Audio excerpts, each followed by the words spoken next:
Hi everyone, this is Kate Warnock coming back to you live from MediFuture.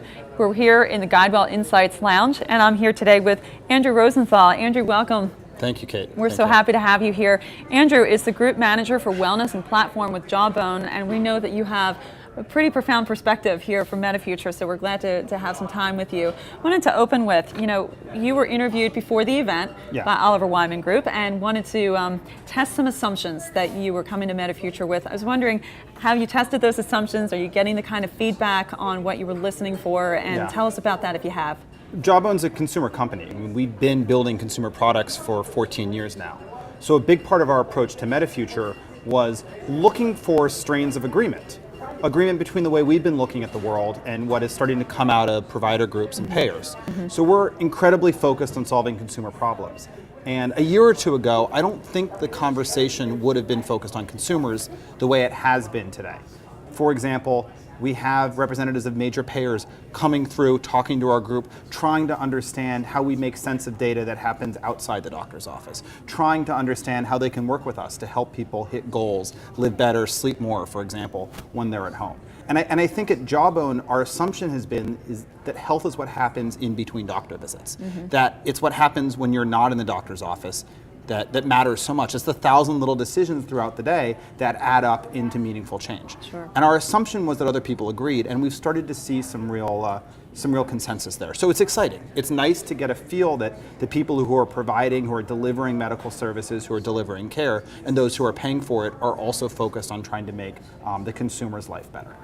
So definitely, I think that, with the conversations that we've had with folks earlier in the day, consumerism really just comes down to putting the consumer or the patient at the middle of the care delivery system, and that's really kind of a new perception. It's a way to reframe where perhaps we should have been all along.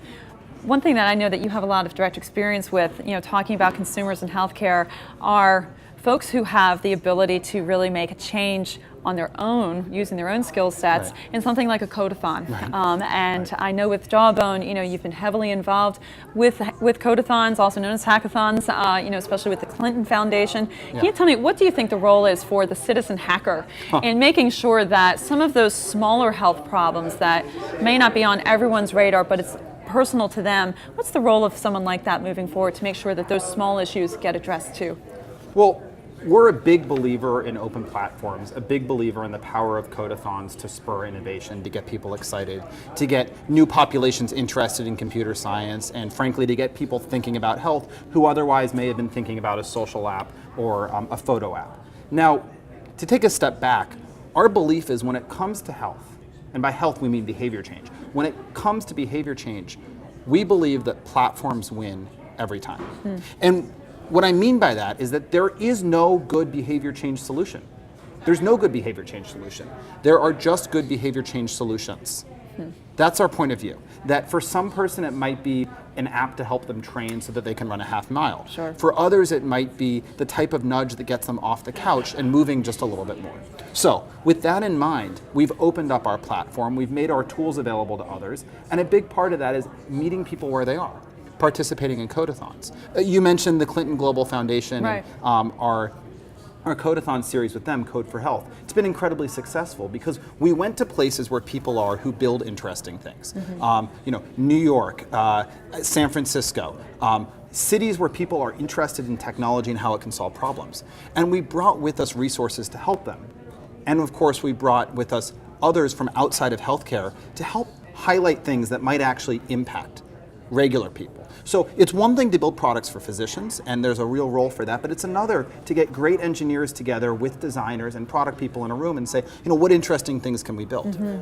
One of the solutions, one of the products that came out of a codathon we participated in was an app that not only tracked your driving to help you understand if you were wasting gas by speeding up or slowing down, but made sense of it and gave you feedback if you had driven fewer than 2 miles and you could have walked instead. So the reason this matters is a lot of people are trying to hit their step goal, but they're in their car and they don't understand, or no one ever helps them see the impact of driving all the time rather than walking.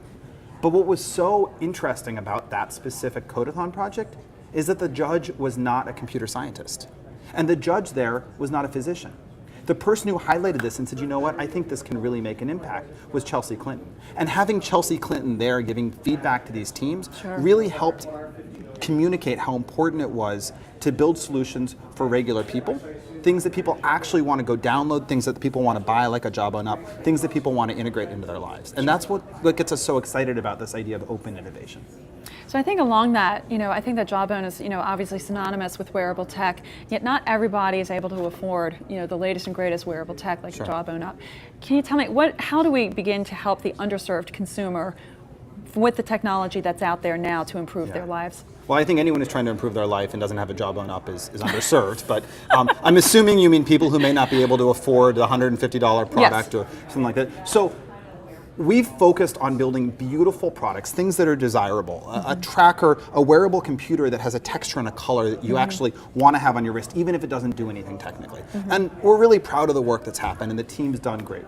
Done great there. But one of the things we've done is we've actually asked ourselves, how can we take our technology, how can we take our focus on helping people make sense of the data and open it up? And one of the things we've announced is that as of today, you can actually download the Jawbone Up app for free. You don't need a piece of hardware with it. You can use it to track your steps. You can use it to track your food. You can go to the iTunes store or the Android store, or coming very soon, you can go to Pebble, you can go to the Windows Phone, you can go to Android Wear, and you can get Jawbone on any surface. And of course, if you want to understand your sleep, if you want notifications on the body, we'd love to see you go to one of our retail channels, to go to jawbone.com and buy one of our products. But it's been critical for us to open up as much of this as quickly as possible. And I think obviously more and more consumers begin to benefit from using this technology, and that does nothing but propel more innovation as you begin to have more users and see more needs. So I'm wondering too, with your experience, Andrew, you have a really fantastic background. You've been involved with a lot of healthcare startups. And over the years, there's probably been a change in what a healthcare startup needed to know now compared to what it needed to know 3 years ago. Can you tell us, highlight some of those changes that you would advocate? So I don't have any secret solution. I don't have any secret sauce that's going to make sense, that's going to be a guaranteed tool to go take home with you. I do know, after having run one company completely into the ground and having then worked with a small team to get another one built up and then sold into Jawbone, I do know that it's incredibly important to be able to empathize. And when I say empathy, I mean understanding where people are coming from when you're trying to work in healthcare. I mean, healthcare is full of clinicians, full of physicians who have dedicated their lives to trying to provide care.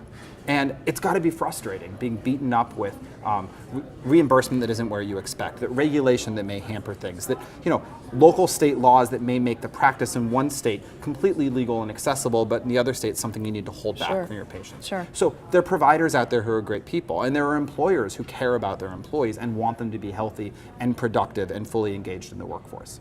So a big part of what I've seen over the last several years is that it's not good enough to just have technology. It's not sufficient to just have something that can do X. You need to think about the design. You need to think about how it's actually going to be used. And at Jawbone, our goal is to build something that people use around the clock, that people actually want to wear out at night, that they want to go to bed with, something that they invite into their lives and they keep with them. And I think that the way the team gets there is through empathy, through understanding the problems that the user is trying to solve, for understanding the position, the placement, where the provider is coming from, what the employer or the insurer needs. And it's hard work. There's no playbook, there's no empathy for dummies. It takes experience, and I think we're still in the middle of that. And frankly, it's a lot of fun because you get to work with a lot of great people who have been highly trained to go do something very well. And part of what I enjoy is trying to bring those pieces together into a product that can actually thrive in the marketplace. Well, it's so fascinating that you say that empathy is at the core of what you would recommend, because we had Lee Shapiro here just a moment ago talking about, it's not just the technology that you bring to the table as a startup, it's really your team, it's the focus on the solution, and he said we don't need a nuclear-powered bologna slicer. We need a group of people who have the right solution for the consumer, and I think that empathy is certainly critical to that as well. So, Andrew, I want to thank you so much for your time today. Thank you. I appreciate visiting it. with us here in the GuideWell Insights Lounge. We will be right back in just a moment with Jarrett Rieger from Moffitt Cancer Center. We'll talk to you soon.